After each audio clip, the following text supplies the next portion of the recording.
বাংলাদেশ জাতীয়তাবাদী যুবদলের ৪৭তম প্রতিষ্ঠা বার্ষিকী উপলক্ষে দেশব্যাপী সমাবেশ ও আনন্দ মিছিল হয়েছে।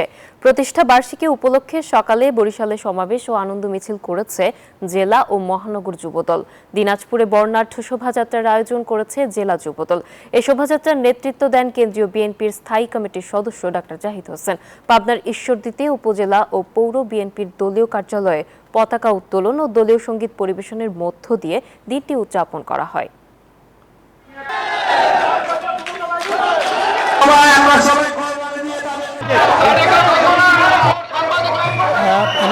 আপনি জানেন যে আজকে যুবদলের ৪৭তম প্রতিষ্ঠা বার্ষিকী। এই প্রতিষ্ঠা বার্ষিকীর আয়োজন উপলক্ষে বরিশালে কিন্তু নানা আয়োজন চলছে। আমরা সকাল থেকে দেখেছি যুবদলের উত্তর দক্ষিণ যুবদলের বর্ণাঢ্য শোভাযাত্রা আমরা দেখছি এবং এই মুহূর্তে কিন্তু আমরা দেখছি যে শোভাযাত্রা নিয়ে মূলত এগিয়ে আসছেন এবং একই সঙ্গে আমরা লক্ষ্য করছি যে হাজার হাজার নেতাকর্মী বিভিন্ন ওয়ার্ড এবং উপজেলার ইউনিয়ন থেকে হাজার হাজার নেতাকর্মী আসছে এবং তারা বলছেন যে আগামী যে নির্বাচন সেই নির্বাচনটি ধানের শীষে তারা ভোটও চেয়েছেন।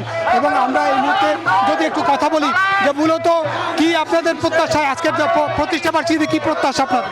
প্রতিষ্ঠা বার্ষিকীর এই দিনে আমরা মানবিক বাংলাদেশ গড়ার জন্য যে আমাদের দেশনায়ক তারেক রহমান যে নির্দেশনা দিয়েছে, আজকের আমরা শপথ নিচ্ছি এই প্রতিষ্ঠা বার্ষিকীতে যে আমরা বাংলাদেশকে একটি মানবিক বাংলাদেশ বিনির্মাণ করার জন্য আমরা শপথ নিচ্ছি আজকের থেকে। ইনশাল্লাহ যুবদল মানুষের পাশে থাকবে, আমাদের জনগণের পাশে থাকবে ইনশাল্লাহ। বরিশাল জেলার দক্ষিণের পক্ষ থেকে আজকের আমরা এই সিদ্ধান্ত গ্রহণ করেছি। যেমনটা বলছিল যে মূলত আজকের এই যুবদলের কর্মসূচি থেকে তারা আগামী যে ত্রয়োদশ জাতীয় নির্বাচন সেই নির্বাচনে মূলত ধানের শীষের পক্ষে গণজাগরণ সৃষ্টি করবার কথাও তারা বলেছেন এবং তারা বলছেন যে মূলত যে জাতীয়তাবাদী শক্তির যে জাগরণ সৃষ্টি হয়েছে সেই জাগরণের ফসল আজকে ৪৭তম প্রতিষ্ঠা বার্ষিকী যুবদলের।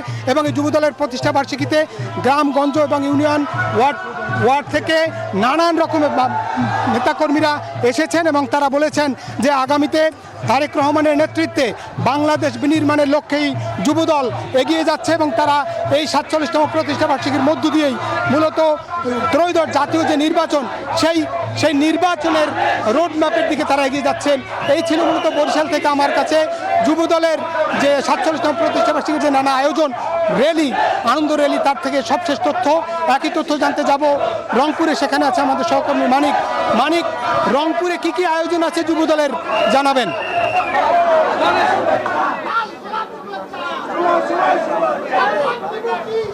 আমরা শুনছিলাম বরিশালের কথা, আপনি যেমনটি বলছিলেন আসলে ৪৭তম প্রতিষ্ঠা বার্ষিকীর এই দিনে আসলে যুবদলের যে মূল চাওয়া এবং মূল প্রত্যাশা যে আগামীর যে নির্বাচন, এই নির্বাচনের অর্থাৎ ধানের শীষের বিপ্লব ঘটবে, ধানের শীষের যে অভূতপূর্ব সারা যেটি সেই সারার মধ্য দিয়ে অর্থাৎ জাতীয়তাবাদী যুবদলের আজকে ৪৭তম প্রতিষ্ঠা বার্ষিকী রংপুরে পালিত হচ্ছে। রংপুর মহানগর এবং জেলা যুবদলের যে হাজার হাজার নেতাকর্মী এসেছে। আমি কথা বলতেছি রংপুর মহানগর যুবদলের সদস্য সচিব। আপনার কাছে জানতে চাই যে আজকে ৪৭তম প্রতিষ্ঠা বার্ষিকী, এই ৪৭তম প্রতিষ্ঠা বার্ষিকীর মধ্যে প্রত্যাশাটা কি একটু আমাদেরকে বলবেন?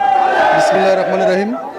আমাদের যেটি প্রত্যাশা, বাংলাদেশের জনগণের প্রত্যাশা, তারেক রহমানের যেটি প্রত্যাশা, আমরা জনগণের কাছে গিয়ে, জনগণের দুয়ারে দুয়ারে গিয়ে আমরা মানব সেবার জন্য যে চিন্তা করেছি, আমরা সেই মানব সেবা নির্দিষ্টভাবে আমরা নির্ধারিত করে ইনশাল্লাহ জনগণের আমরা আস্থা অর্জন করে আমরা রংপুর মহানগর যুবদলের পক্ষ থেকে আমরা যেটি আশা করি, আমরা সেই আস্থা অর্জন করে ধানের শীষের যেন গণজোয়ার সৃষ্টি হয়, নির্বাচন অতি শীঘ্রই যেন তারিখ ঘোষণা করে দেওয়া হয়, সেই নির্বাচনে আমরা জনগণকে সাথে নিয়ে সংখ্যাগরিষ্ঠতা অর্জন করে আমরা জাতীয় সংসদে তারেক রহমানের নেতৃত্বে যেতে চাই।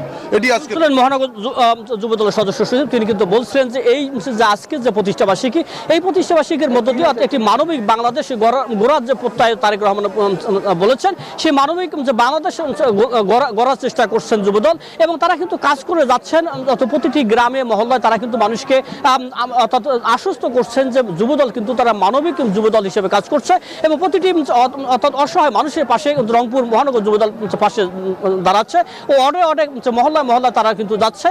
সকলের কাছে একটি কিন্তু প্রত্যাশা যে আগামী যে নির্বাচন, এই নির্বাচনে ধানের শীষের একটি বিপ্লব ঘটবে, তারেক রহমান দেশে ফিরবে। এছাড়া বাংলাদেশের আগামী রাষ্ট্রনায়ক তারেক রহমান, এই তারেক রহমানের যে রাষ্ট্রপ্রধান হবে এমনটাই প্রত্যাশা কিন্তু আজকের এই যুবদলের প্রতিষ্ঠা বার্ষিকীর মধ্য দিয়ে তারা দাবি করছে। এই ছিল আমার কাছে রংপুর থেকে সর্বশেষ খবর। নাফিসা। বান্ডেল থাকলে প্রতি সেনমানিতে টাকা বাঁচবে। বিকাশ সেনমানি বান্ডেল কিনে জিতুন প্রতি লেনদেনে।